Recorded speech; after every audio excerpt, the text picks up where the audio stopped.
حي على الفلاح.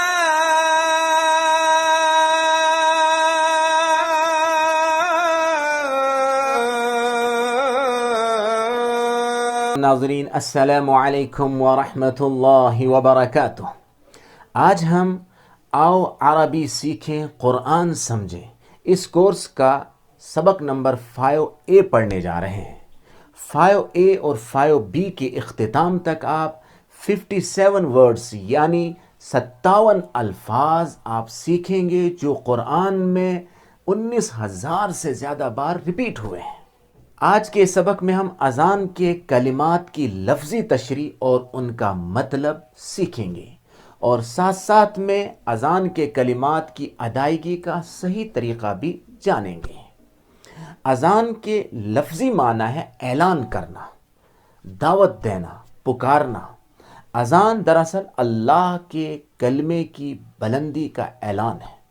اذان دراصل اللہ تعالیٰ کی بڑائی کا، اللہ کی توحید کا، اللہ کی یکتائی کا اعلان ہے اور رسول اللہ صلی اللہ علیہ وسلم کی رسالت کی گواہی کا اعلان ہے. اذان اسلام کے شعائر میں سے، اسلام کی علامات میں سے ایک بہترین اور ایک بڑی علامت ہے. ہم میں سے بہت سے لوگ اذان کے کلمات پوری زندگی سنتے رہتے ہیں لیکن ان کے معنی سے، ان کے مطلب سے بالکل ناواقف ہوتے ہیں. تو آئیے سیکھتے ہیں. یہاں پر لکھا ہوا ہے اللہ اکبر، اللہ اکبر. اللہ سب سے بڑا ہے، اللہ سب سے بڑا ہے. اللہ اکبر ایک لفظ عربی میں آتا ہے کبیر. کبیر کا معنی ہوتا ہے بڑا، اور جب اکبر بولیں گے تو اس کا معنی ہوتا ہے بہت بڑا، کسی کے مقابلے میں بڑا یا سب سے بڑا. تو یہاں پر اللہ کا کسی سے مقابلہ نہیں ہے. اللہ تو ساری کائنات میں ہر چیز سے بڑا ہے. تو اس لیے ترجمہ کریں گے ہم اللہ اکبر، اللہ سب سے بڑا ہے، اللہ سب سے بڑا ہے. یہ چیز ہم زبان سے تو کہتے ہیں کہ اللہ سب سے بڑا ہے، لیکن ہم نے محاسبہ کرنا ہے، سوچنا ہے کیا ہم حقیقت میں اللہ کو بڑا مانتے بھی ہیں یا نہیں، یا صرف زبان سے کہہ رہے ہیں. اللہ کو بڑا ماننے کا مطلب یہ ہے کہ ہم اللہ کے حکم کو، اللہ کی اطاعت کو، اللہ کے احکام کو، اللہ کی شریعت کو اپنے نفس سے، اپنی نفسانی خواہشات سے، اپنے ڈیزائر سے، اپنے خاندان سے، اپنے دوست و احباب سے بڑا سمجھیں، بڑا مانیں، اللہ کے حکم کو ترجیح دیں دوسروں کے حکم کے مقابلے میں. تو اسی کا اعلان 5 نمازوں میں کیا جاتا ہے کہ اللہ اکبر، اللہ سب سے بڑا ہے، اللہ سب سے بڑا ہے. کچھ حضرات اسے پڑھتے ہیں اللہ اکبر. تو اللہ اکبر پڑھنا صحیح نہیں ہے. کو کھینچیں گے نہیں، اس کا مطلب ہوگا کیا اللہ سب سے بڑا ہے؟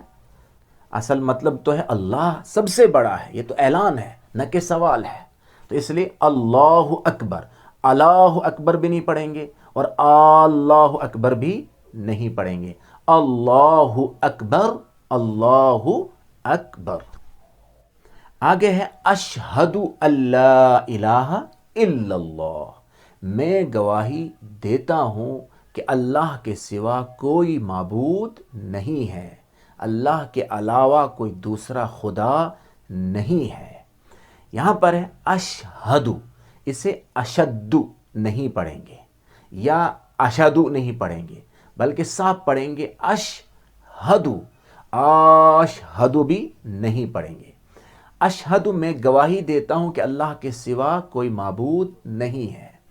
ان کا معنی ہے کہ، ان کہ، یہ جملے کو جوڑنے کے لیے آیا. اشہدو میں گواہی دیتا ہوں کہ. لا کا معنی ہے نہیں. نہیں کے لیے عربی میں اور بھی الفاظ آتے ہیں جیسے ماں کا معنی ہے نہیں. اسی طریقے سے لم کا معنی بھی نہیں، ڈڈ ناٹ کے معنی میں. اور لن، اس کا معنی بھی ہرگز نہیں، ول ناٹ کے معنی میں. لیکن ان ساری چیزوں کا استعمال انشاءاللہ آپ آگے سیکھیں گے. فی الحال ان کا معنی آپ یاد رکھیں کہ لا کا معنی بھی نہیں، ماں کا معنی بھی نہیں. ماں کا ایک معنی ہم پیچھے پڑھ چکے ہیں کہ ماں کا معنی ہے کیا بھی، اور ما کا ایک معنی ہے وہ جو، یہ سینٹنس کو جوڑنے کے لیے بھی آتا ہے. تو ما کے 3 معنی ہو گئے، نہیں، اسی طریقے سے کیا اور جو، یعنی وہ جو. تو جہاں پر یہ لفظ استعمال ہوگا نہیں کے معنی میں وہاں بتایا جائے گا، اور جہاں معنی استعمال ہوگا اس کا کیا کے معنی میں وہاں بھی ہم بتائیں گے، اور جہاں وہ جو کے معنی میں استعمال ہوگا وہاں بھی نشاندہی کی جائے گی. اسی طریقے سے لم کا معنی نہیں اور لن کا معنی بھی نہیں، یہ پریزنٹ فیوچر پر داخل ہوتا ہے. انشاءاللہ جب ہم پریزنٹ فیوچر کا بیان پڑھیں گے وہاں ہم یہ چیز بتا دیں گے. آگے ہے لا الہ. الہ کا معنی ہے معبود، الہ کی جمع ہے آلہہ، آلہۃن. تو لا الہ یعنی الہ نام کی کوئی چیز نہیں. الہ کا مطلب ہے وہ ذات جس کی پوجا کی جائے، جس کی عبادت کی جائے، جو ہماری ضرورتوں کو پورا کرے، اسی طریقے سے جس کی اطاعت کی جائے، جس کا حکم مانا جائے. یہ الہ کے معانی میں سے کچھ معانی ہیں. پھر آگے ہے الا اللہ. اللہ کا معنی ہے سوائے، علاوہ. جیسے ہم نے پیچھے پڑھا تھا سورۃ الفاتحہ میں غیر، یعنی کچھ لوگوں کو کچھ سے علیحدہ کرنے کے لیے غیر کا استعمال ہوتا ہے. اور الا اسے کہتے ہیں ہم استثناء، یعنی حروف استثناء، یعنی وہ حروف جن کے ذریعے سے کچھ کو الگ کیا جائے. یعنی لا الہ، الہ نام کی کوئی چیز نہیں، الا اللہ. تو دوسرے الہ سے، دوسرے معبودوں سے، دوسرے خداؤں سے اللہ کو الگ کیا گیا کہ اللہ ہی حقیقت میں الہ ہے، جس کی عبادت کی جائے، جس کے سامنے سر جھکایا جائے، جس کے سامنے ہاتھ پھیلائے جائیں، جو ہماری ضرورتوں کو پورا کرے اور جس کا ہم حکم مانیں. ایسا الہ صرف اللہ ہی ہے.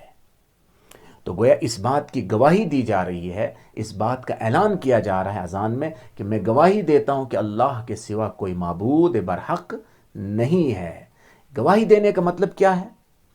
ایک گواہی ہوتی ہے زبان سے کہنا جو ہم نے کہی، لیکن ایک ہے گواہی کا مطلب کہ میرا عمل گھر میں ہو، آفس میں ہو، بازار میں ہو، کہیں پر بھی ہو، یہ گواہی دے عملی طور پر کہ میں ایک اللہ کو ماننے والا ہوں، میں اللہ سے سچی محبت کرتا ہوں، اللہ ہی کو بڑا مانتا ہوں، اللہ ہی کو ساری کائنات کا خالق اور مالک اور حاکم مانتا ہوں.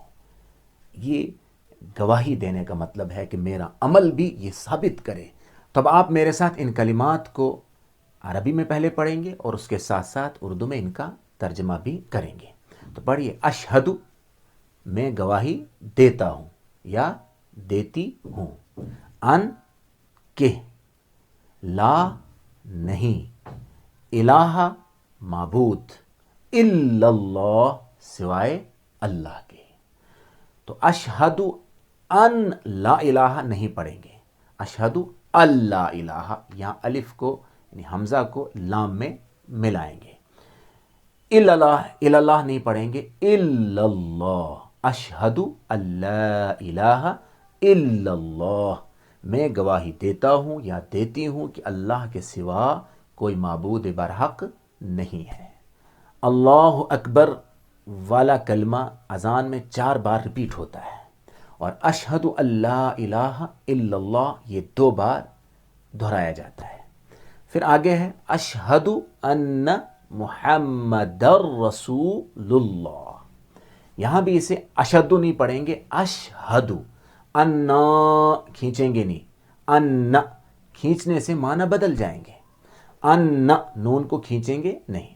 محمدن نہیں پڑھیں گے، یا محمدن بھی نہیں پڑھیں گے، محمدن بھی نہیں، اور دال کو ملائیں گے را کے ساتھ، اس لیے یہاں تنوین 2 زبر کی نہیں پڑھنے میں آئے گی.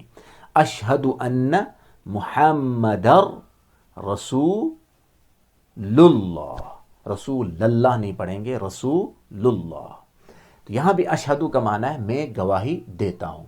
ان اوپر تھا ان کا معنی بھی کہ، اور انا کا معنی بھی کہ، اور انا کا ایک معنی بے شک بھی ہوتا ہے. اسی طریقے سے ایک لفظ آتا ہے اور ان کا معنی ہے اگر. جیسے ہم بولتے ہیں انشاءاللہ. ان تمام الفاظ کو مثالوں سے یاد رکھیں گے. اشہد اللہ الہ سے ان کا معنی، اور اشہد ان محمدن سے انا کے معنی، اور انشاءاللہ سے ان کا معنی یاد رکھیں کہ معنی انشاءاللہ معنی اگر اللہ نے چاہا، تو ان کا معنی اگر. اسی طریقے سے ایک لفظ آتا ہے ان کا معنی ہے بے شک. ان تھا، نون ساکن تھا، ان معنی اگر، لیکن اگر تشدید لگا دیں گے ان، اس کا معنی ہوگا بے شک. تو یہ 4 الفاظ قرآن میں کئی بار ریپیٹ ہوئے ہیں، تو اس لیے ان کے معنی مثالوں سے یاد رکھیں. تو انا کی مثال جیسے ان الانسان لفی خسر یا ان اللہ مع الصابرین، بے شک اللہ تعالیٰ صبر کرنے والوں کے ساتھ ہے. تو یہاں پر بھی کہا گیا میں گواہی دیتا ہوں انا کہ محمد صلی اللہ علیہ وسلم رسول اللہ، اللہ کے رسول ہیں. یہاں بھی گواہی دینے کا مطلب یہ ہے کہ زبان سے تو ہم نے کہا کہ میں محمد صلی اللہ علیہ وسلم کو اللہ کا رسول مانتا ہوں، لیکن اس کے ساتھ ساتھ میں میرا عمل گھر میں ہو، آفس میں ہو، بازار میں ہو، کہیں بھی ہو، یہ گواہی دے کہ میں حقیقت میں محمد الرسول اللہ صلی اللہ علیہ وسلم کو اللہ کا آخری پیغمبر مانتا ہوں، اور ان کی لائی ہوئی شریعت کو، ان کی تعلیمات کو بغیر کسی شک و شبہ کے مانتا ہوں. تو آپ میرے ساتھ پڑھیں، اشہد، میں گواہی دیتا ہوں یا دیتی ہوں، ان کہ محمد صلی اللہ علیہ وسلم رسول اللہ، اللہ کے رسول ہیں. لیکن جب ملا کے پڑھیں گے تو پڑھیں گے محمد رسول اللہ. یہ کلمات بھی اذان میں 2 بار ریپیٹ کیے جاتے ہیں. اس کے بعد ہے حی علی الصلاۃ. حیا نہیں ہے، یا کے اوپر تشدید ہے. حی علی، اور لام کو ملائیں گے صاد کے ساتھ، علی الصلاۃ، علی الصلاۃ نہیں، حی علی الصلاۃ، یا صلاتی نہیں پڑھیں گے، رکیں گے تو پڑھیں گے حی علی الصلاۃ. تا جو ہے وہ ہا میں تبدیل ہو جائے گی. حیا کا معنی ہے آؤ، علا کا معنی ہے پر، جیسا کہ ہم پیچھے سیکھ چکے ہیں، اور الصلاۃ کا معنی ہے نماز. تو لفظی معنی ہوگا حی آؤ، علی الصلاۃ نماز پر. لیکن ہم اردو میں اس طرح سے نہیں بولتے، اردو میں ہم کہتے ہیں آؤ نماز کی طرف. تو یہاں ہم ترجمہ کریں گے آؤ نماز کی طرف. یہ کلمہ بھی اذان میں 2 بار ریپیٹ ہوتا ہے. اس کے بعد ہے حی علی الفلاح، آؤ کامیابی کی طرف. حیا کا معنی ہے آؤ، الفلاح، فلاح کا معنی ہے کامیابی. اسے فلاح نہیں بولیں گے، تشدید کے ساتھ پڑھیں گے تو اس کے معنی بہت ہی بدل جائیں گے. فلاح کے معنی ہوتے ہیں کسان کے، کاشتکار کے. تو اس لیے پڑھیں گے یہاں حی علی الفلاح، آؤ کامیابی کی طرف، آؤ نماز کی طرف، آؤ کامیابی کی طرف. یعنی نماز کی طرف آنا یہ کامیابی کی طرف آنا.